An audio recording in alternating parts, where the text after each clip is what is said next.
Ciao a tutti e benvenuti! In questo video vi mostrerò come cambiare i gommini dei vostri auricolari AirPods 3 Pro.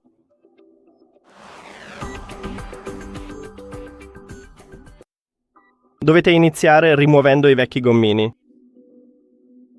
Quindi facciamolo. È un po' diverso rispetto ai Pro 2 e abbiamo un tipo diverso di griglia. Ma comunque è abbastanza semplice, quindi non preoccupatevi. Ora quello destro. Ecco fatto. Poi selezionate la nuova misura del gommino. Diciamo che scelgo quella più grande. E ora dovremmo attaccarli. Ecco fatto. E quello destro. E questo è tutto. Grazie per aver guardato questo video. Se vi è stato utile, considerate di iscrivervi al canale e lasciare un like al video. A presto!